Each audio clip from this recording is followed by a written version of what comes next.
اور یہ چال وقتی طور پر چل گئی. کہنے لگا ہم جادو کا مقابلہ جو ہے وہ جادو سے کریں گے.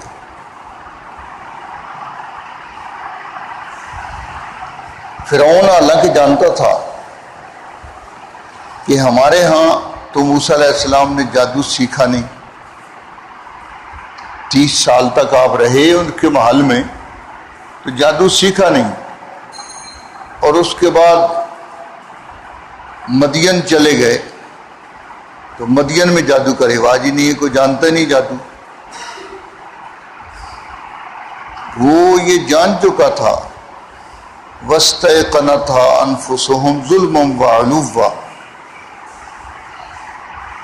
اس کو یہ پتہ چل چکا تھا کہ اس کی پشت میں بہت بڑی قوت ہے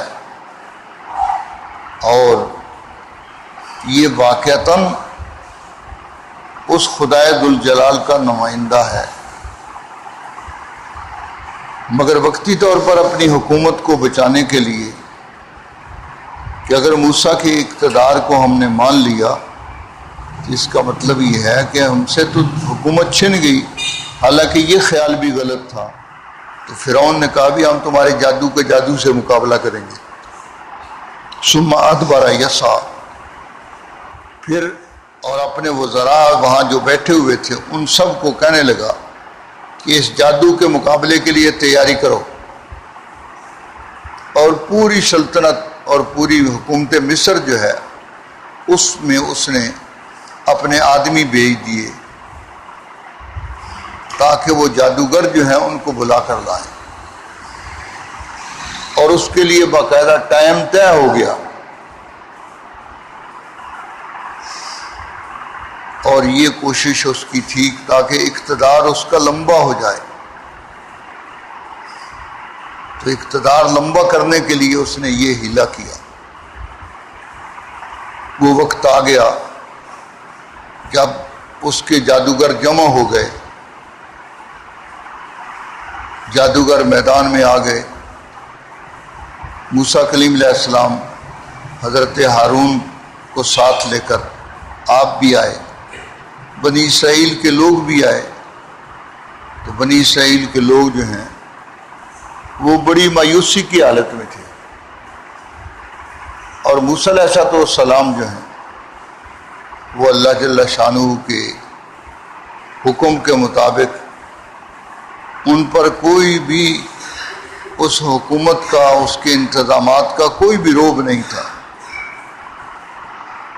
وہ اللہ کے بھروسے اور اللہ کے توکل پر وہ بالکل راضی اور خوش تھے.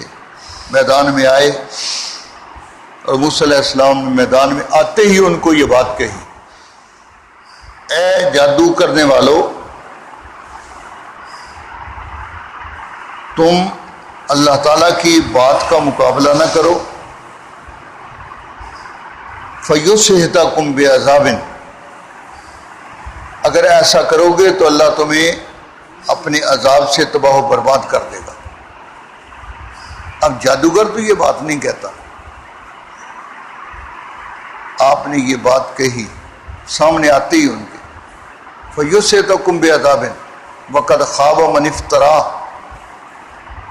اور یہ پیغمبر کا مقابلہ کرنا، اللہ کے نمائندے کا مقابلہ کرنا، یہ اللہ پر بہتان باندھنا ہے. اس لیے تم ایسا مت کرو. اب یہ بات سن کر وہ پڑھے لکھے لوگ تھے تو انہوں نے کہا بھی جادوگر تو ایسی بات نہیں کہا کرتے. اس نے یہ بات کہی ہے. ان میں آپس میں اختلاف پڑ گیا. 2 جماعتیں بن گئی. ایک کہنے لگی کہ اس کا مقابلہ نہ کرو، دوسرے کہنے لگے ضرور مقابلہ کرو. پھر آپس میں کہنے لگے کہ ایک طرف ہو کر فیصلہ کر لو پہلے، اس لیے کہ اگر یہ بات موسیٰ نے سن لی کہ تم میں اختلاف پڑ گیا ہے تو اس کو خوشی ہوگی، اس کا حوصلہ اور بڑھ جائے گا. اس لیے ایک طرف ہو کر فیصلہ کرو. اب ایک طرف ہو کر انہوں نے آپس میں مشورہ کیا اور مشورے کے بعد وہ گروپ غالب آ گیا جس نے کہا مقابلہ کرنا چاہیے. اس گروپ کے غالب آ جانے کے بعد اب وہ آ گئے. بقیہ جو مغلوب گروپ تھا وہ بھی ان کے ساتھ. ٹھیک ہے، کر جی مقابلہ. ان جادوگروں کی تعداد کتنی تھی؟ پورے ملک سے منگوائے تھے تو کم سے کم 70 لکھی ہے اور زیادہ سے زیادہ 700 لکھی ہے، اور امکان یہی ہے کہ 700 ہوں گے کیونکہ پورے مصر سے منگوائے تھے. ایک ضلع کی بات نہیں تھی، پورا ملک مصر تھا. اور مختلف گروہوں، مختلف قوموں، مختلف علاقوں کے جادوگر جو ہیں وہ سنا کر بھی یہاں جمع ہو گئے تھے. جس طرح پہلے زمانے میں پہلوانی کا مقابلہ ہوتا تھا تو پہلوان فلاں جگہ کا فلاں جگہ کا، ان کو دیکھنے کے لیے لوگ آتے تھے. تو اب جادوگر جو ہیں موسیٰ علیہ السلام کو ان کا نمائندہ کہنے لگا آپ پہلے وار کریں یا ہم وار کریں. وہ تو جادو ہی سمجھ رہے تھے. گروپ جو غالب تھا تو اس نے تو جادو ہی سمجھا تھا، اس لیے کہنے لگے آپ پہلے وار کریں گے یا ہم کریں. تو موسیٰ علیہ السلام نے یہ سوچ کر کہ بعد میں کیا ہوا عمل جو ہے اس کا اثر زیادہ ہوگا، اس لیے آپ نے فرمایا کہ تم کرو بھائی، جو کچھ کرنا ہے کرو، دکھاؤ. فالقوا عصیہم، انہوں نے اپنی لاٹھیاں ڈال دی. لاٹھیاں تھیں، رسیاں تھیں، جو کچھ وہ لائے تھے. او میدان کے اندر لوگوں کی آنکھوں پر جادو کر دیا. وہ پھیلائی ہوئی رسیاں اور لاٹھیاں جو ہیں وہ یوں معلوم ہوتا تھا، آنکھوں سے یہ نظر آتا تھا کہ وہ حرکت کر رہی ہے. تو پورا مجمع جو اطراف میں جمع تھا اس کی زبان پر تھا سانپ سانپ سانپ سانپ سانپ کی آوازیں تھیں.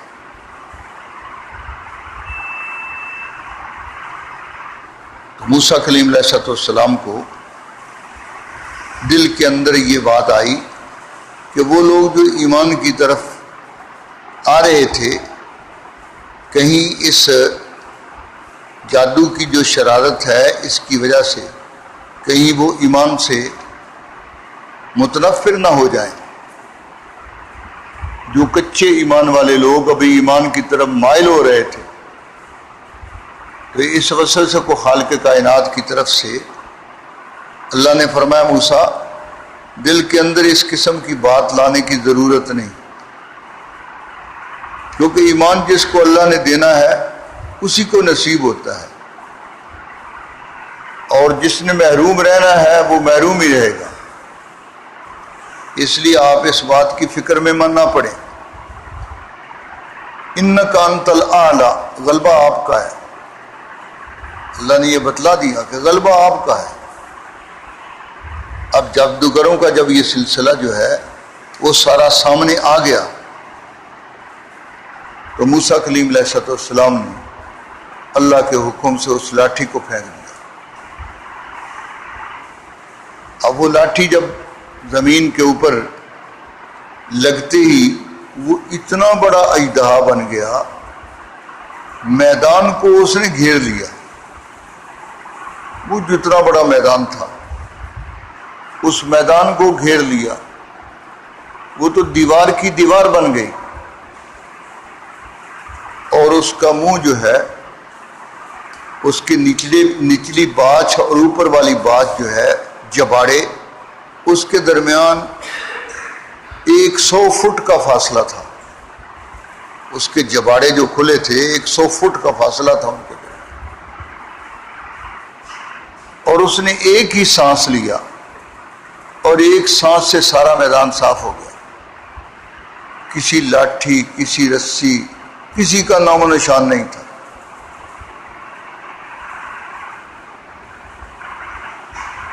اس صورتحال کو دیکھ کر وہ جادوگر موسیٰ علیہ السلام تو فوراً اللہ کی بارگاہ میں سجدے میں گر گئے.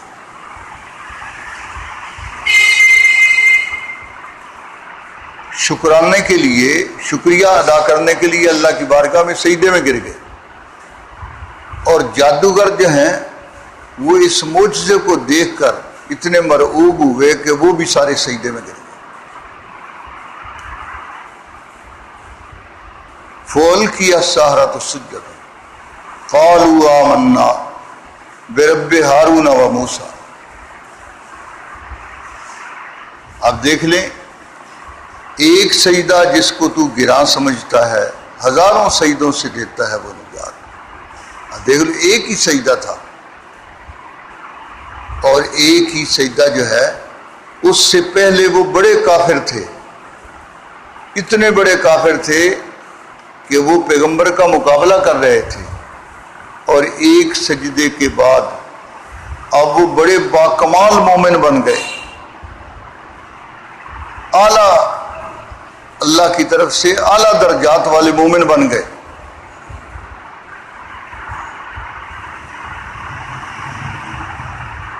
اب جب معاملہ دیکھا فرعون نے کہ یہ تو جو میں نے چاہا تھا اس کا بالکل الٹ ہو گیا، اقتدار کو لمبا کرنے کے لیے یہ سب کچھ کیا تھا، تو یہ تو اقتدار ابھی جا رہا ہے،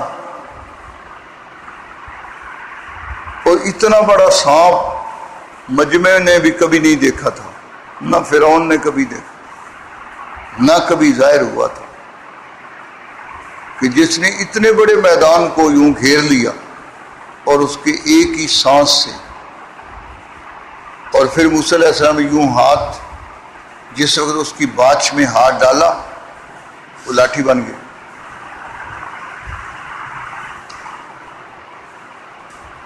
تو جادوگر جو ہیں، اب دیکھا کہ جادوگر جو ہیں وہ موسیٰ علیہ السلام کے ساتھی بن گئے، تو فرعون نے کہا اب یہ معاملہ خراب ہو گیا، کہ جو ہم نے طے کیا تھا پوری کابینہ نے، تو اس کا معاملہ جو ہے ہمارے خلاف پڑا۔ اب فوری طور پر اس نے جو ہے دھمکی دی۔ موسیٰ علیہ السلام کو نہیں کچھ بھی کہا، کیونکہ اس کو خطرہ تھا کہ یہ دوبارہ سب بن کے شاید مینوں ہی نہ کھا جائے، اس لیے وہ ڈر چکا تھا، اندر سے خوف زدہ تھا بہت زیادہ۔ تو جادوگروں کو اس نے کہا کہ اچھا تم ایمان لے آؤ میری اجازت کے بغیر، تیرے کو پرمیشن لینی۔ اسی طرح اس نے بھی کہا کہ میری اجازت کے بغیر ایمان لائے ہو، میرے کو تو سب پرمیشن تن لینی چاہیے تھی، سی اجازت لینی چاہیے تھی تمہیں۔ کہنے لگا لَأُقَطِّعَنَّ أَيْدِيَكُمْ وَأَرْجُلَكُمْ مِنْ خِلَافٍ وَلَأُصَلِّبَنَّكُمْ فِي جُذُوعِ النَّخْلِ وَلَتَعْلَمُنَّ نَبَأَهُ بَعْدَ حِينٍ۔ اس نے کہا کہ میں تمہیں تمہارے ہاتھ پاؤں کاٹ کر سولی پر لٹکا دوں گا، اور تمہیں بھی پتہ چل جائے گا۔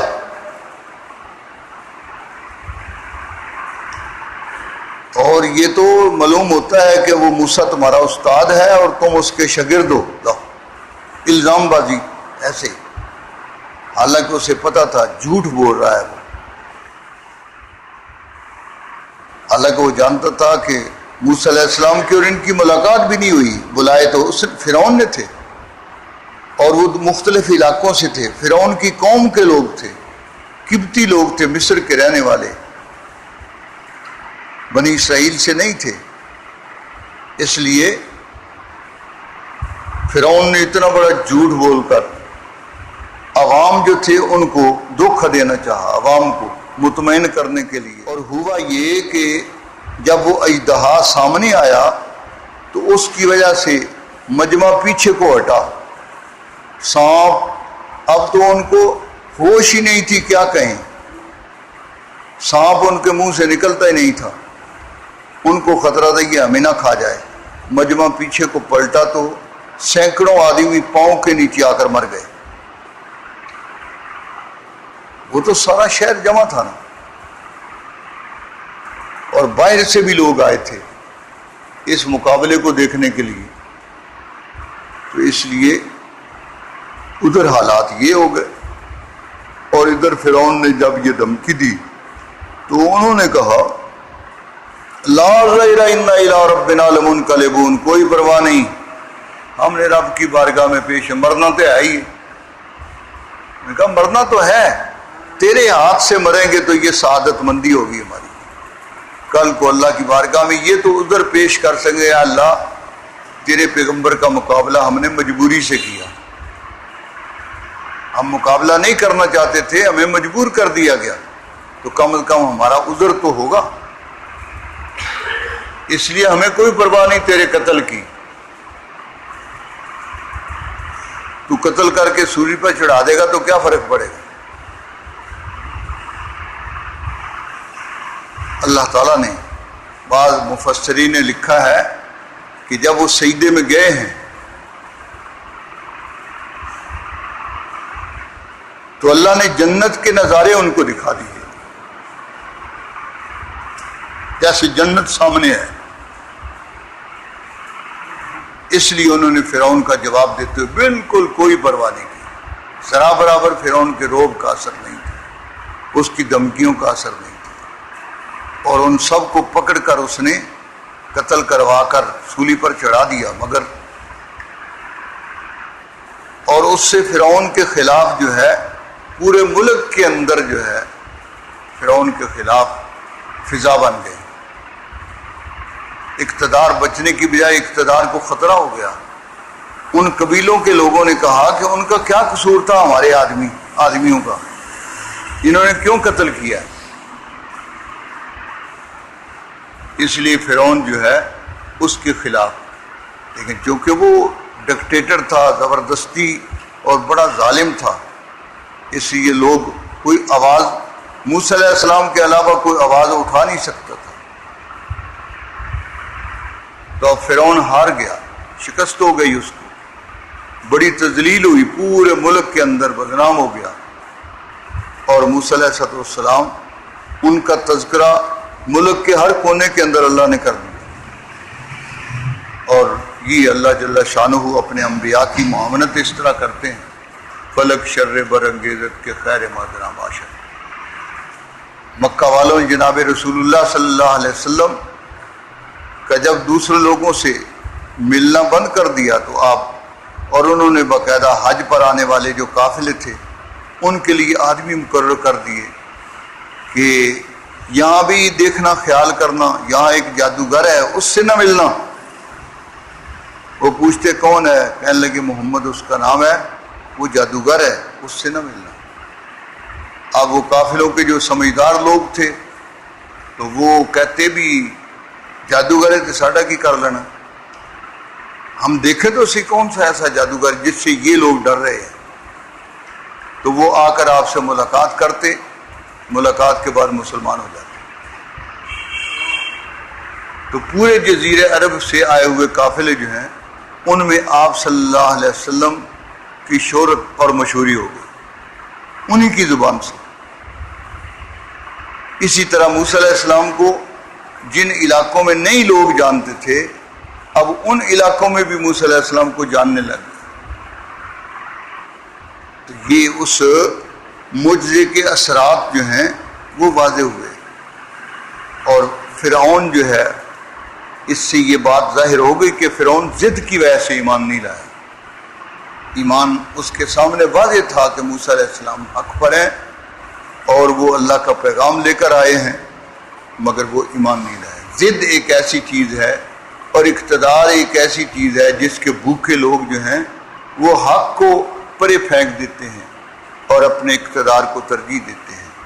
اللہ تعالیٰ راہ حق پر قائم رکھے۔ اقول قولی ھذا